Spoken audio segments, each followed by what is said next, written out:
نحمدہ و نصلی و نسلم علی رسولہ الکریم اما بعد۔ دنیا میں آنے والا ہر شخص کامیاب ہونا چاہتا ہے، لیکن ہر ایک کی کامیابی کا معیار جدا جدا ہے۔ مثلا ایک بچہ خود کھانے پینے چلنے پھرنے میں اپنی کامیابی سمجھتا ہے، اسی طرح ایک بوڑھا بھی خود سے کھانے پینے اور بغیر سہارے چلنے کو اپنی کامیابی سمجھتا ہے۔ ایک طالب علم اچھے نمبروں سے کامیاب ہونے کو اپنی کامیابی سمجھتا ہے۔ ایک سیاستدان کرسی اور عہدہ ملنے کو اپنی کامیابی سمجھتا ہے، لیکن یہ سب عارضی اور فانی کامیابیاں ہیں۔ حقیقی کامیابی کیا ہے اور حقیقت میں کامیاب کون ہے؟ اگر آپ اس سوال کا جواب قرآن مقدس سے تلاش کریں تو قرآن مقدس حقیقی کامیاب ہونے والوں کے بارے میں ارشاد فرماتا ہے، فَمَن زُحْزِحَ عَنِ النَّارِ وَأُدْخِلَ الْجَنَّةَ فَقَدْ فَازَ، کہ جو شخص جہنم سے بچا لیا گیا اور جنت میں داخل کر دیا گیا، تحقیق وہ کامیاب ہوا۔ معزز سامعین و سامعات، حقیقی کامیابی یہی ہے کہ انسان جہنم سے بچ کر جنت میں چلا جائے، اور اس حقیقی اور دائمی کامیابی کو حاصل کرنے کے لیے اسلام بنیادی اور پہلی شرط ہے۔ اسلام بنیادی طور پر دو چیزوں کے مجموعے کا نام ہے، ایک ہے درست عقائد اور دوسرا ہے صحیح اعمال، اور ان دونوں میں پہلا درجہ عقائد کو حاصل ہے اور دوسرا درجہ اعمال کا ہے۔ اسلام میں عقائد بمنزلہ بنیاد کے ہے، جبکہ اعمال بمنزلہ عمارت کے ہے۔ جیسے بنیاد کے بغیر عمارت کا تصور اور بقا محال ہے، ایسی عقائد اور درست عقائد کے بغیر اعمال کی کوئی حیثیت نہیں ہے، اور عقائد کے بغیر اسلام کا تصور ناممکن ہے۔ تین چیزیں ہیں، پہلی چیز درست عقیدہ، دوسری چیز صحیح نیت، اور تیسری چیز صحیح عمل۔ ہر مسلمان سے اسلام کا پہلا تقاضا یہ ہے کہ اپنے عقائد کو درست کرو، اور دوسرا تقاضا یہ ہے کہ اپنی نیت کو درست کرو، اور تیسرا تقاضا یہ ہے کہ اپنے عمل کو ٹھیک کرو۔ جس آدمی کا عقیدہ، نیت اور عمل تینوں درست ہو تو اسے اس کے بدلے میں اللہ کی رضا ملتی ہے، اجر و ثواب ملتا ہے، اور اسی کے لیے اللہ کی طرف سے جنت کا وعدہ ہے۔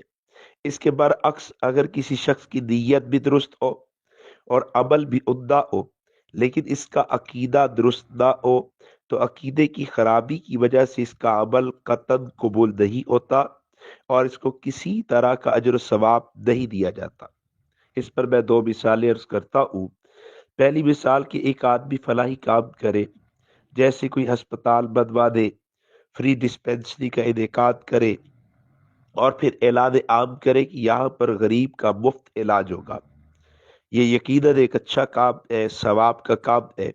پھر کوئی شخص اس فلاحی کام کرنے والے سے پوچھے کہ آپ نے یہ کام کیوں کیا، تو جواب دے کہ اللہ کی رضا کے لیے۔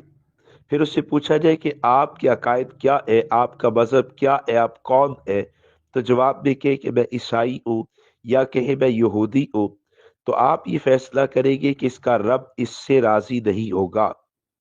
کیوں؟ اس لیے کہ اگرچہ اس کا عمل بھی اچھا ہے، نیت بھی اچھی ہے، لیکن اس کا عقیدہ ٹھیک نہیں ہے۔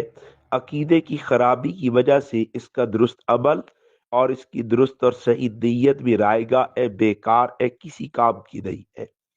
اسی طرح آپ دوسری مثال کو لیں، نماز کو لے لیجئے۔ نماز کے بارے میں اگر پوچھا جائے کہ نماز کیا ہے، تو جواب بھی آئے گا کہ نماز ایک رخ سے عقیدہ ہے اور دوسرے رخ سے نماز عمل ہے۔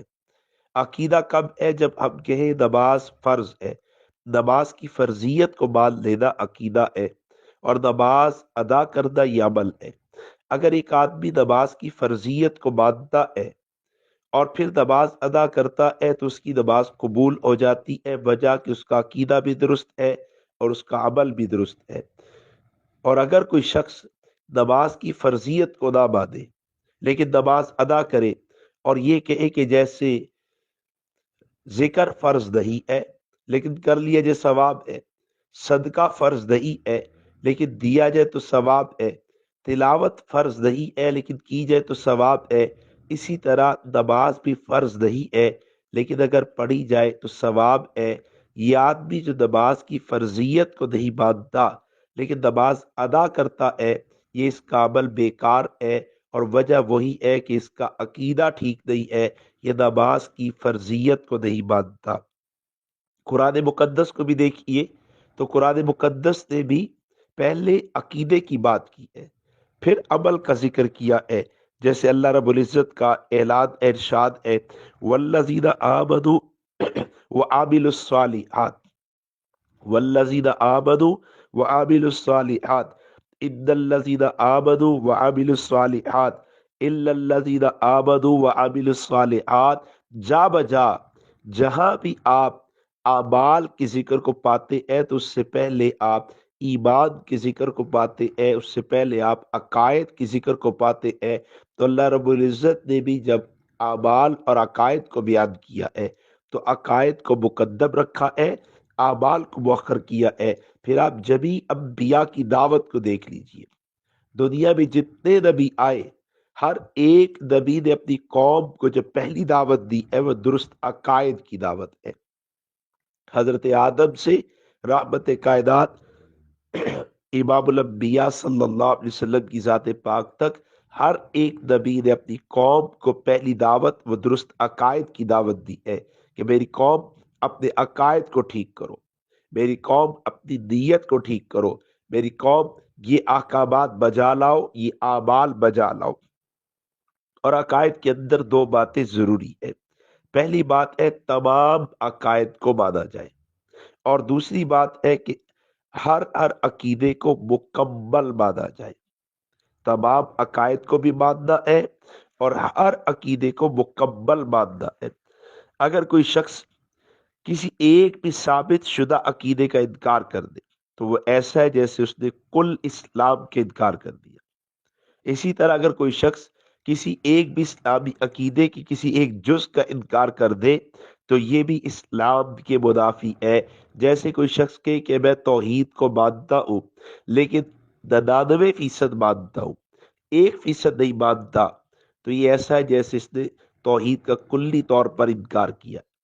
کوئی کہ بس نبیوں کو مانتا ہوں لیکن ایک نبی کی نبوت کو نہیں مانتا، تو یہ ایسا ہے جیسے اس نے تمام نبیوں کی نبوت کا انکار کر دیا ہے۔ اسی طرح کوئی شخص کہ میں سارے قرآن کو مانتا ہوں لیکن ایک آیت کو نہیں مانتا، تو یہ ایسا ہے جیسے اس نے پورے قرآن کا انکار کر دیا ہے۔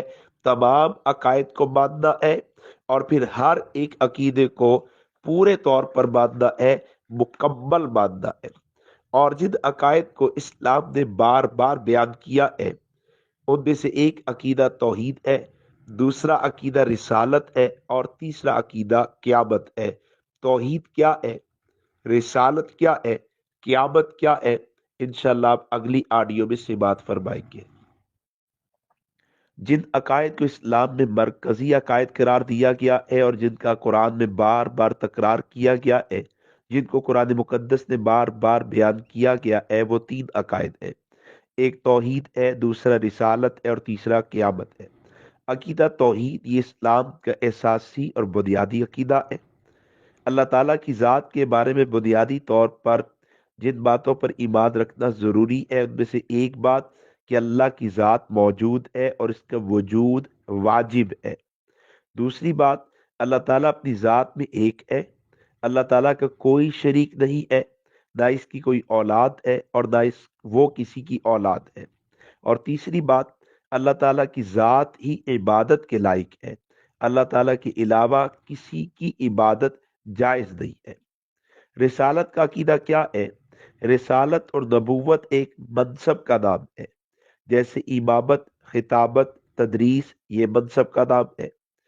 جیسے جسے امامت کا منصب ملے ہم اسے امام کہتے ہیں، جسے خطابت کا منصب ملے ہم اسے خطیب کہتے ہیں، اور جو منصب تدریس کا عامل ہو ہم اسے مدرس کہتے ہیں۔ اسی طرح جس ہستی کو نبوت اور رسالت مل جاتی ہے ہم اسے نبی اور رسول کہتے ہیں۔ منصب نبوت کی تعریف کیا ہے؟ منصب نبوت کی تعریف ہے ہوا منصب من اللہ تعالی بتبلیغ الاحکام الاسلامیتی الی قوم۔ نبوت ایک منصب ہے جو اللہ تعالیٰ کی طرف سے قوم تک اللہ تعالیٰ کے پیغامات پہنچانے کے لیے ملتا ہے۔ یہ منصب ہے اللہ تعالیٰ عطا کرتے ہیں، اور غرض کیا ہے کہ اللہ تعالیٰ کے احکامات اس صاحب منصب یعنی نبی کے ذریعے سے اللہ کے بندوں تک پہنچتے رہے۔ اور نبی کی تعریف کیا ہے؟ انسان مبعوث من اللہ معصوم عن الخطاء مفروض الاتباع، کہ نبی اس اعلیٰ درجے کے انسان کو کہتے ہیں جو اللہ تعالیٰ کی طرف سے بھیجا گیا ہو، خطا اور گناہ سے معصوم ہو، اور اس کی اتباع فرض ہو۔ نبی انسان ہے، اللہ نے بھیجا ہے، نبیوں کو اللہ بھیجتے ہیں، اور وہ معصوم عن الخطا ہوتے ہیں، اور ان کی اتباع یہ فرض ہوتی ہے۔ نبی کی اس تعریف سے چند باتوں کی تفصیل کو جان لینا ضروری ہے۔ ان میں سے پہلی بات کہ اللہ تعالیٰ انسانوں کے لیے انسانوں میں سے ہی نبی اور رسول بھیجتے ہیں، لیکن ہر نبی اور رسول جسمانی، اخلاقی، علمی، عملی اور دیگر تمام صفات اور خوبیوں میں نہایت اعلیٰ درجے پر فائز ہوتا ہے۔ یوں کہنا چاہیے کہ نبی اگرچہ انسان ہوتے ہیں لیکن عام انسانوں جیسے نہیں ہوتے۔ جیسے حجر اسود پتھر ہے لیکن عام پتھروں جیسا نہیں، آب زمزم پانی ہے لیکن عام پانیوں جیسا نہیں، اسی طرح نبی بھی انسان ہی ہوتے ہیں لیکن عام انسانوں جیسے نہیں ہوتے۔ یہ کفار اور مشرکین یہ بشریت کو نبوت کی منافی سمجھ کر ایمان لانے سے انکار کرتے تھے، جیسے قرآن مجید سورہ اسراء آیت نمبر 94 میں ہے، وَمَا مَنَعَ النَّاسَ أَن يُؤْمِنُوا إِذْ جَاءَهُمُ الْهُدَىٰ إِلَّا أَن قَالُوا أَبَعَثَ اللَّهُ بَشَرًا رَسُولًا، کہ ان کو ایمان لانے سے نہیں روکا مگر اس بات نے کہ وہ کہتے ہیں کہ اللہ نے بشر کو رسول بھیج دیا۔ اس آیت سے معلوم ہوتا ہے کہ کفار و مشرکین کو ایمان لانے سے ان کا یہ نظریہ باندھے رہا کہ بشر کو رسالت نہیں مل سکتی، اس لیے انہوں نے بشر کو رسول ماننے سے انکار کیا اور بشریت کو نبوت کے مدافع سمجھ لیا، لیکن اپنی حماقت نہیں سمجھ سکے کہ بشریت کی رسالت کا انکار کر کے وہ پتھروں کو معبود مانتے ہیں۔ پھر اللہ تعالیٰ مشرکین کے اس اعتراض پر جواب بھی دیتے اور فرماتے کل لو کان فی الارض ملائکہ یمشون مطمئنین لنزلنا علیہم من السماء ملکا رسولا، کہ اے نبی جی آپ ان سے فرما دیجیے کہ اگر زمین میں فرشتے آباد ہوتے، فرشتے چلتے پھرتے، تو پھر اب آسمان سے ان کے لیے فرشتوں ہی کو رسول بنا کر بھیجتے۔ یعنی زمین میں چونکہ انسان آباد ہے تو ان کی اصلاح اور بھلائی کے لیے انسان ہی کو رسول بنا کر بھیجنا یہ مصلحت کے مطابق ہے۔ اگر فرشتہ بھیج دیا جاتا تو فرشتہ انسانوں کے مزاج کو نہ سمجھ پاتا، اور انسان کو بھی فرشتے کی اتباع میں عذر ہوتا کہ یہ تو فرشتہ ہے، اس کے ساتھ تو بشری عوارض لائق نہیں ہے، جبکہ اب تو بشر ہے، اس لیے ہمیں فرشتے کی اتباع مشکل ہے۔ تو انسانوں کے لیے انسانوں میں سے رسول آئے، اور نبوت کی جو تعریف کی گئی اس میں سے دوسری اہم بات، نبوت اور رسالت کا منصب یہ خاص وہبی منصب ہے، یعنی یہ خاص اللہ تعالیٰ کی عطا سے ملتا ہے، اللہ تعالیٰ کا چناؤ ہوتا ہے۔ اگرچہ ہر نبی عبادت، ریاضت اور مجاہدہ حقوق اللہ کی ادائیگی میں کامل ہوتا ہے، لیکن منصب نبوت ملنے میں عبادت اور ریاضت کا دخل نہیں ہے، یعنی منصب نبوت انسان کو اس کی محنت اور عمل کے ساتھ نہیں ملتا۔ منصب نبوت یہ سلیکشن ہے، یہ الیکشن سے نہیں ملتا، خدا چنتا ہے، بندہ خود عبادت کے بل بوتے پر نبوت اور رسالت کے منصب کو پا جائے ایسا ممکن نہیں ہے۔ جیسے اللہ رب العزت فرماتے ہیں یُنَزِّلُ الْمَلَائِکَةَ بِالرُّوحِ مِنْ أَمْرِهِ عَلَى مَن يَشَاءُ مِنْ عِبَادِهِ، کہ اللہ تعالیٰ اس وحی کو اپنے جس بندے پر چاہتے ہیں اپنے حکم سے فرشتوں کے ذریعے نازل فرما دیتے ہیں۔ اسی طرح ارشاد ہے اللہ یصطفی من الملائکۃ رسلا ومن الناس، کہ اللہ فرشتوں میں سے اور انسانوں میں سے اپنے نمائندے رسولوں کو چنتا رہتا ہے۔ تو دوسری بات کا حاصل کیا ہے کہ نبوت کا منصب یہ وہبی منصب ہے، خاص اللہ کی عطا سے ملتا ہے۔ اور تیسری اور اہم بات، تمام انبیاء معصوم ہوتے ہیں، یعنی ہر طرح کے چھوٹے بڑے گناہوں سے محفوظ ہوتے ہیں، کیونکہ حضرات انبیاء علیہ السلام امت کے لیے راہ پر رہنما ہوتے ہیں۔ اس لیے اگر وہ خود ہی اللہ تعالیٰ کی نافرمانی کرے تو پھر ان کی بات پر اعتماد نہیں کیا جا سکتا۔ امت کو ان کی اسوہ کی اتباع کا حکم ہوتا ہے، اس لیے قدرت انہیں ہر قسم کی گناہوں سے محفوظ رکھتی ہے۔ اور یہ حضرات انبیاء علیہ السلام کی خصوصیت ہے کہ قرآن مجید کی متعدد آیات میں اہل ایمان کو اللہ اور اس کے رسول کی اطاعت کا حکم دیا گیا ہے، یہ ان کی خصوصیت ہے، تو امت نے پیچھے چلنا ہے، اس لیے اللہ انہیں ہر عیب سے بچاتے ہیں، جیسے ارشاد ہے وَأَطِيعُوا اللَّهَ وَأَطِيعُوا الرَّسُولَ۔ اسی طرح دوسری جگہ فرمایا مَن يُطِعِ الرَّسُولَ فَقَدْ أَطَاعَ اللَّهَ۔ اور پوری امت کے اس پر اجماع بھی ہے کہ انبیاء یہ گناہوں سے معصوم ہوتے ہیں، جیسے تفسیر قرطبی میں موجود ہے الانبیاء معصوم عن الخطأ فی اجتہادہم، کہ حضرات انبیاء علیہ السلام اجتہاد میں بھی خطا اور غلطی سے معصوم ہوتے ہیں۔ امام اعظم امام ابو حنیفہ رحمۃ اللہ علیہ وہ فرماتے الانبیاء علیہ السلام کلهم منزہون عن الصغائر والکبائر والکفر، کہ سارے انبیاء وہ چھوٹے اور بڑے ہر قسم کی گناہوں سے اور کفر اور بیہودہ کاموں سے پاک ہوتے ہیں۔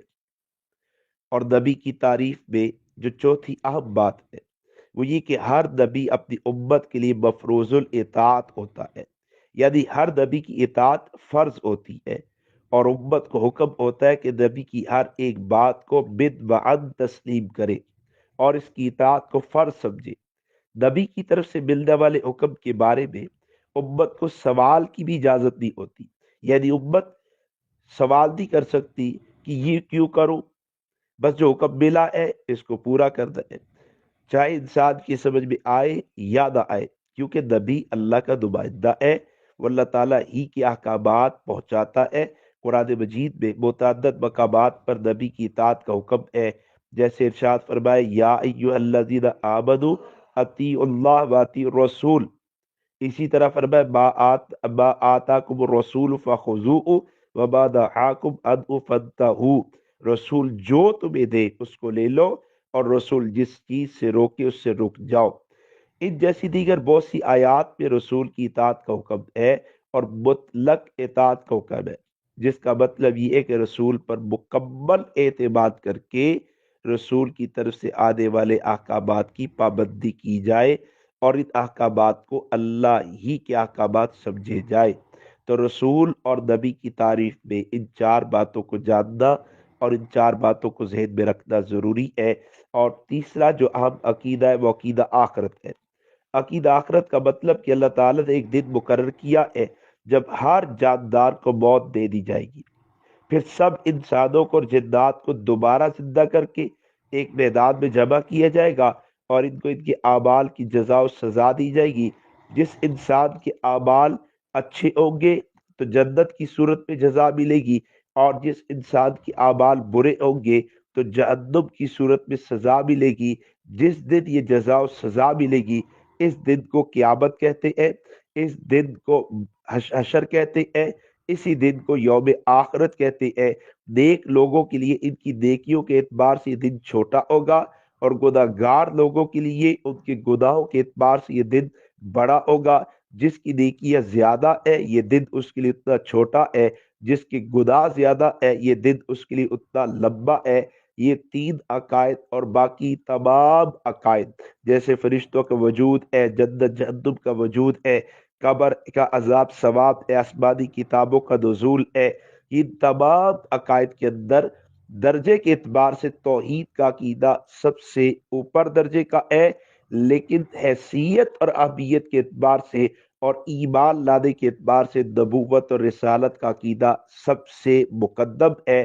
آئندہ انشاءاللہ ہم نبی علیہ السلام کی نبوت اور سرکار کی ختم نبوت کے حوالے سے چند اہم باتیں کریں گے۔ بسم اللہ الرحمن الرحیم۔ یہ جاننے کے بعد کہ عقائد میں سب سے اہم عقیدہ رسالت ہے، اب ضرورت اس بات کی ہے کہ رسالت کے متعلق ضروری تفصیلات کو سمجھا جائے۔ اللہ تعالیٰ نے حضرت آدم علیہ السلام سے حضرت عیسیٰ علیہ السلام تک تقریباً 1,24,000 نفوس قدسیہ کو نبوت اور رسالت کا منصب عطا فرمایا ہے۔ ان تمام کے پاس ایک منصب تھا، یعنی وہ سب اللہ کے نبی اور رسول تھے، اور ان سب کی نبوت پر ایمان نجات کے لیے شرط ہے۔ جبکہ ہمارے نبی حضرت محمد صلی اللہ علیہ وسلم کو اللہ نے 2 منصب عطا کی ہیں۔ پہلا منصب منصب نبوت ہے اور دوسرا منصب منصب ختم نبوت ہے، یعنی ہمارے محبوب حضرت محمد رسول اللہ صلی اللہ علیہ وسلم نبی بھی ہیں اور خاتم النبیین بھی ہیں۔ حضور علیہ السلام پر ایمان کے لیے ضروری ہے کہ آپ کو نبی بھی مانا جائے اور خاتم النبیین بھی مانا جائے، آپ کی نبوت پر بھی ایمان لایا جائے اور آپ کی ختم نبوت پر بھی ایمان لایا جائے۔ عقیدہ ختم نبوت کی تعریف کیا ہے؟ اس عقیدے کا مفہوم کیا ہے؟ اس عقیدے کی اہمیت کیا ہے؟ اس عقیدے سے نبی کریم صلی اللہ علیہ وسلم کو کیا ملا اور امت کو کیا ملا ہے؟ اس عقیدے پر دلائل کیا ہیں؟ اور اسی طرح عقیدہ ختم نبوت پر ہونے والے اعتراضات کیا، ان کے جوابات کیا ہیں؟ عقیدہ ختم نبوت کے تحفظ کی حیثیت کیا ہے اور یہ تحفظ کس کی ذمہ داری ہے؟ ان سب تفصیلات کا جاننا عقیدہ ختم نبوت کی اشاعت کرنے اور عقیدہ ختم کے دفاع کرنے میں انتہائی مفید اور معاون ہے۔ یہ تمام باتیں اور اس سے متعلق اور بہت سی باتیں ہم انشاءاللہ سبکن پڑھتے ہیں۔ ان میں سے پہلی بات، عقیدہ ختم نبوت کی تعریف کیا ہے؟ خاتم النبیین کا مطلب کیا ہے؟ عام طور پر جب ختم نبوت کی تعریف پوچھی جاتی ہے تو لوگ جواب میں ان الفاظ میں تعریف کرتے ہیں کہ آپ آخری نبی ہیں اور آپ کے بعد کوئی نبی نہیں آئے گا۔ جب یہ بات کہی جاتی ہے کہ حضور آخری نبی ہیں، حضور کے بعد کوئی نبی نہیں آئے گا، تو اس تعریف پر منکرین ختم نبوت، خواہ وہ قادیانی ہو، بہائی ہو یا ان کی تائید کرنے والے دیگر فتنے ہو، تو وہ اعتراض کرتے ہوئے کہتے ہیں کہ اگر تو حضور آخری نبی ہے، آپ کے بعد کوئی نبی نہیں آئے گا، تو پھر بتائیے کہ عیسیٰ علیہ السلام کہاں پہ ہیں؟ مسلمان جواب میں کہتا ہے کہ وہ آسمان پر ہے۔ پھر یہ قادیانی، بہائی، یہ طبقات کے لوگ پوچھتے ہیں کہ کیا عیسیٰ علیہ السلام نے آنا ہے؟ مسلمان جواب میں کہتا ہے ہاں انہوں نے آنا ہے۔ تو اس پر یہ لوگ اعتراض کرتے ہیں کہ ایک طرف تو تم کہتے ہو کہ حضرت نبی کریم صلی اللہ علیہ وسلم کے بعد کوئی نبی نہیں آئے گا، اور دوسری طرف کہتے ہو کہ حضرت عیسیٰ علیہ السلام نے آنا ہے، تو تمہارے دونوں عقائد میں تو باہمی تضاد ہے۔ مسلمان اس اعتراض کے جواب میں کہتا ہے کہ وہ امتی بن کر آئیں گے۔ پھر وہ اعتراض کرتا ہے اگر وہ امتی بن کر آئیں گے تو کیا اللہ ان سے نبوت واپس لے لیں گے؟ اب اگر مسلمان کہے کہ وہ نبی ہوں گے اور نبوت کا منصب ان کے پاس ہوگا، تو پھر اس کا اعتراض باقی ہے کہ حضور کے بعد تو نبی آ گیا۔ اگر کہ نہیں، نبوت کا منصب اللہ واپس لے چکے ہوں گے، تو پھر اعتراض ہے کہ کیا ایسا بھی ہو سکتا ہے کہ اللہ نبوت دے کر واپس لے لیں؟ اس لیے عقیدہ ختم نبوت کے حوالے سے وہ تعریف کرنی چاہیے جو قرآن و سنت کا صحیح مفہوم ہے۔ جب بھی کوئی پوچھے عقیدہ ختم نبوت کی تعریف کیا ہے، تو ان الفاظ میں تعریف کرنی چاہیے کہ حضور اللہ کے آخری نبی ہیں، حضور کے بعد اللہ کسی کو نبوت رسالت کا منصب عطا نہیں کریں گے، یا یوں کہہ لیا جائے حضور اللہ کے آخری نبی ہیں، حضور کے بعد کوئی نبی پیدا نہیں ہوگا، یا یوں کہہ لیا جائے حضور اللہ کے آخری نبی ہیں، حضور کے بعد نبیوں کی تعداد میں اضافہ نہیں ہوگا۔ اب کوئی جناب عیسیٰ علیہ السلام کے بارے میں پوچھے کہ وہ کہاں ہیں، تو ہم کہیں گے وہ آسمان پہ ہیں۔ انہوں نے آنا ہے، تو ہم کہیں گے بالکل آنا ہے۔ پھر وہ پوچھے وہ کیا ہوں گے، تو ہم جواب میں کہیں گے کہ وہ نبی ہوں گے، ان کے پاس نبوت کا منصب باقی ہوگا، لیکن آئیں گے امتی کی حیثیت سے۔ اس پر اگر وہ سوال کرے کہ اگر وہ نبی ہوں گے تو پھر تو حضور کی ختم کا عقیدہ ٹوٹ گیا، تو آپ وضاحت کر سکیں گے کہ ختم نبوت کے عقیدے کا مطلب ہے کہ حضور کے بعد اللہ کسی کو نبوت عطا نہیں کریں گے، جناب عیسیٰ علیہ السلام تو وہ نبی ہے جن کو اللہ نے حضور کی آمد سے پہلے نبوت عطا کی ہے۔ ختم نبوت کا مطلب تو یہ ہے کہ حضور کے بعد کوئی نبی پیدا نہیں ہوگا۔ جناب عیسیٰ علیہ السلام تو وہ نبی ہے جو حضور کی آمد سے پہلے پیدا ہوئے ہیں۔ ختم نبوت کا مطلب تو یہ ہے کہ حضور کی آمد کے بعد نبیوں کی تعداد میں اضافہ نہیں ہوگا۔ جناب عیسیٰ علیہ السلام ایسے نبی ہیں کہ جب وہ آئیں گے تو نبیوں کی تعداد میں اضافہ نہیں ہوگا۔ حضور تک اللہ نے جتنوں کو نبوت دینی تھی وہ عطا ہو چکی ہے۔ اب حضور کے بعد نبیوں کی تعداد میں اضافہ ممکن نہیں ہے۔ اس تفصیل کے ساتھ آپ اس مسئلے کو کلیئر کر سکیں گے کہ حضور آخری نبی ہے، اور آخری کا مطلب بتا سکیں گے کہ حضور کے بعد کسی کو نبوت نہیں ملنی، اور یہ وضاحت کر سکیں گے کہ حضرت عیسیٰ علیہ السلام کی آمد عقیدہ ختم نبوت کے خلاف نہیں ہے۔ عقیدہ ختم نبوت کا مفہوم اور ہے، اور عیسیٰ علیہ السلام کے نزول کی آمد کے عقیدے کا مفہوم اور ہے، دونوں میں کوئی تضاد نہیں ہے۔ قادیانیوں کا اور دیگر یہ طبقات منکرین ختم نبوت اور ان کی تائید کرنے والے گروہ، ان کے یہ اعتراض کوئی جدید نہیں ہے، یہ پہلے بھی اعتراض کیا گیا اور ہمارے مفسرین نے اس کا جواب بھی لکھا ہے۔ چنانچہ تفسیر کشاف میں آیت خاتم النبیین جو سورہ احزاب میں موجود ہے، آیت نمبر 40، اس کی تفسیر میں علامہ زمخشری رحم اللہ لکھتے ہیں فَإِن قُلْتَ كَيْفَ آخِرُ الْأَنْبِيَاءِ وَعِيسَى يَنزِلُ آخِرِ الزَّمَانِ، کہ تم حضور کو آخری نبی کیسے کہہ سکتے ہو؟ حضور کے بعد تو عیسیٰ علیہ السلام نے آنا ہے۔ پھر وہ جواب میں کہتے قُلْتُ مَعْنَى كَوْنِهِ آخِرُ الْأَنْبِيَاءِ کہ أَنَّهُ لَا يُنَبَّأُ أَحَدٌ بَعْدَهُ، حضور کے آخری نبی ہونے کا مطلب حضور کے بعد اللہ کسی کو نبوت عطا نہیں کریں گے۔ وَعِيسَى مِمَّن نُبِّيَ قَبْلَ، عیسیٰ علیہ السلام تو وہ نبی ہیں جن کو حضور علیہ السلام کی آمد سے پہلے نبوت عطا کی جا چکی ہے، نبی بنایا جا چکا ہے۔ جب وہ آئیں گے تو حضور کے امتی کی حیثیت سے آئیں گے، خود بھی شریعت محمدیہ پر عمل کریں گے اور لوگوں کو بھی اسی شریعت کی دعوت دیں گے۔ اسی طرح اگر آپ تفسیر ابو سعود کو دیکھیں تو اس میں بھی یہ وضاحت موجود ہے کہ حضور کے آخری نبی ہونے کا مطلب یہی ہے کہ حضور کے بعد اللہ نے کسی کو نبوت عطا نہیں کرنی۔ پھر مشہور تفسیر روح المعانی، اس کو اٹھائیے تو اسی آیت یعنی سورہ احزاب کی آیت نمبر 40، اس کی تفسیر میں روح المعانی والے لکھتے ہیں کہ حضور آخری نبی، آخری کا مطلب کہ حضور کے بعد اللہ کسی کو نبوت کا وصف عطا نہیں کریں گے، کسی کو نبوت عطا نہیں کریں گے۔ ان تفصیلات کے ساتھ اس اعتراض کا جواب بخوبی ہو جاتا ہے کہ حضور آخری نبی اور عیسیٰ علیہ السلام کا نزول ختم نبوت کے عقیدے کے خلاف نہیں ہے۔ اس کے بعد عقیدہ ختم نبوت کی تعریف پر ایک دوسرا اعتراض ہوتا ہے، اور وہ یہ کہ اگر حضرت عیسیٰ علیہ السلام کے پاس نبوت کا منصب باقی ہوگا تو پھر وہ اپنی اس منصب کی دعوت کیوں نہیں دیں گے؟ جب نبوت کا منصب باقی ہے تو اس منصب کی دعوت دیں، اپنا گروہ کیوں نہیں بنائیں گے، اپنی کتاب کی طرف کیوں نہیں بلائیں گے؟ تو اس کا جواب یہ ہے کہ حضرت عیسیٰ علیہ السلام کا زمان نبوت ختم ہو چکا ہے۔ اللہ تعالیٰ کی سنت ہے جب بھی نیا نبی آتا ہے تو پہلے نبی کی نبوت کا زمانہ ختم ہو جاتا ہے۔ جناب عیسیٰ علیہ السلام آئے تو عیسیٰ علیہ السلام سے پہلے والے نبی کی نبوت کا زمانہ ختم ہو گیا۔ پھر عیسیٰ علیہ السلام کے بعد حضور تشریف لائے تو عیسیٰ علیہ السلام کی نبوت کا زمانہ ختم ہو گیا۔ نبی کی نبوت ختم نہیں ہوتی، البتہ نبی کی نبوت کا جو زمانہ ہوتا ہے وہ ختم ہو جاتا ہے۔ حضور کی آمد پر عیسیٰ علیہ السلام کا زمانہ نبوت ختم ہوا اور حضور کا زمانہ شروع ہوا، اور حضور کا زمانہ نبوت تا قیامت ہے۔ اس لیے جب عیسیٰ علیہ السلام آئیں گے تو اپنی نبوت نہیں چلائیں گے، اپنی کتاب کی دعوت نہیں دیں گے، اپنا الگ سے گروہ نہیں بنائیں گے، بلکہ خود بھی شریعت محمدیہ پر عمل کریں گے، لوگوں کو بھی شریعت محمدیہ ہی کی دعوت دیں گے۔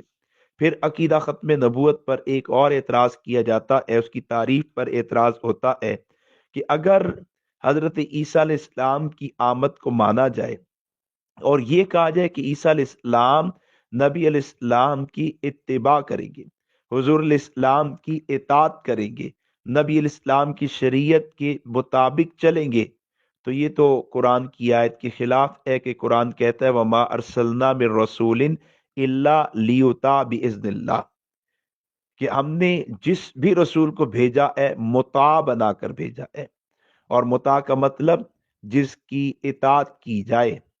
تو معترض اعتراض کرنے والا کہتا ہے کہ قرآن کی آیت تو کہتی ہے کہ ہر رسول مطاع ہوتا ہے، اور آپ کہتے ہیں کہ عیسیٰ علیہ السلام جو کہ رسول ہیں وہ آئیں گے تو مطیع ہو جائیں گے، یہ تو قرآن کی آیت کے خلاف ہے۔ تو اس کا جواب یہ ہے کہ قرآن کی آیت کا مطلب یہ ہے کہ جب بھی ہم کسی کو بحیثیت رسول بھیجتے ہیں تو وہ اس وقت مطاع ہوتا ہے۔ حضرت عیسیٰ علیہ السلام جب بحیثیت رسول آئے تھے تو مطاع تھے، اب جب دوبارہ آئیں گے تو بحیثیت رسول نہیں آئیں گے، اب دوبارہ آمد بحیثیت امتی کی ہوگی، اور ظاہر بات ہے جو امتی کی حیثیت رکھتا ہو، جو امتی کی حیثیت رکھتا ہو وہ مطاع نہیں ہوتا، وہ مطیع ہوتا ہے۔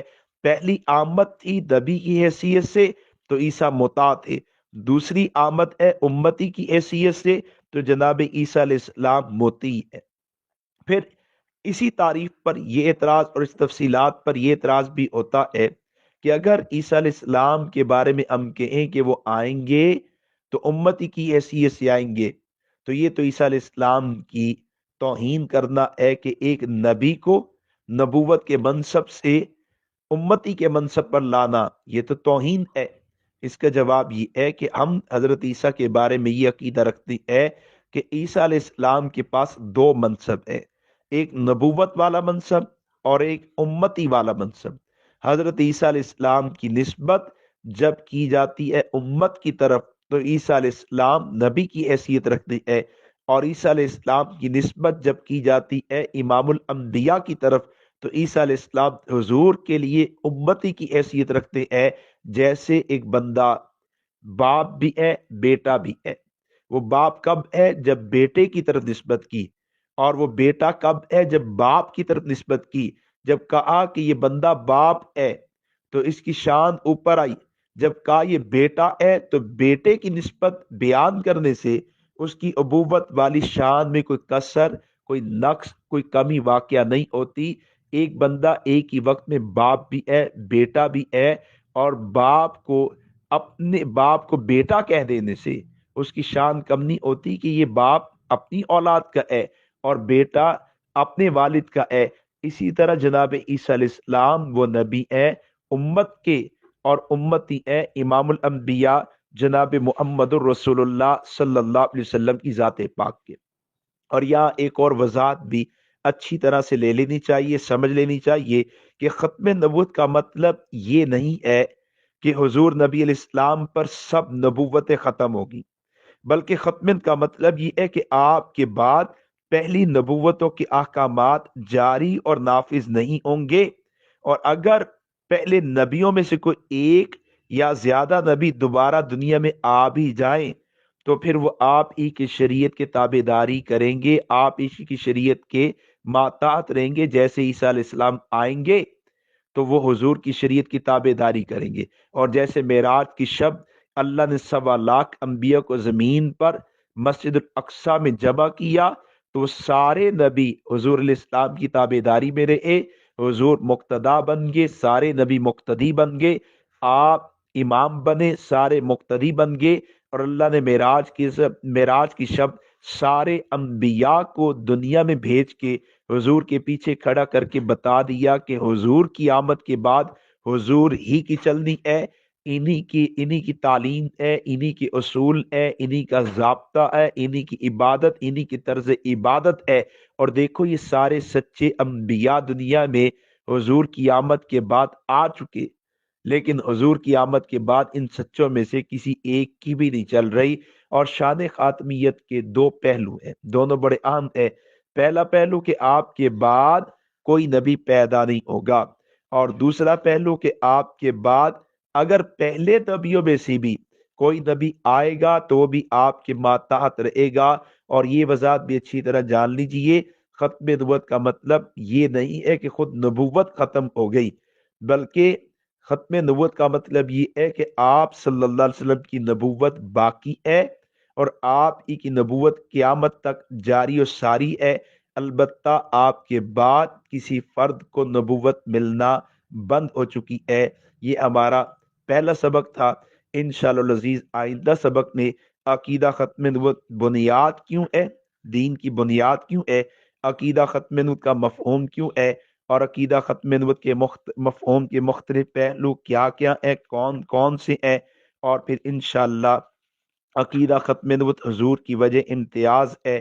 اور ایک اہم بات کہ حضور نبی علیہ السلام کے بعد کسی کو نبوت نہیں مل سکتی، اس کی عقلی وجوہات کون کون سی ہیں، اس پر انشاءاللہ اگلے سبق میں بات ہوگی، اور اگر گنجائش ہوئی تو اگلے ہی سبق میں انشاءاللہ عقیدہ ختم نبوت پر دلائل شروع کر دیے جائیں گے۔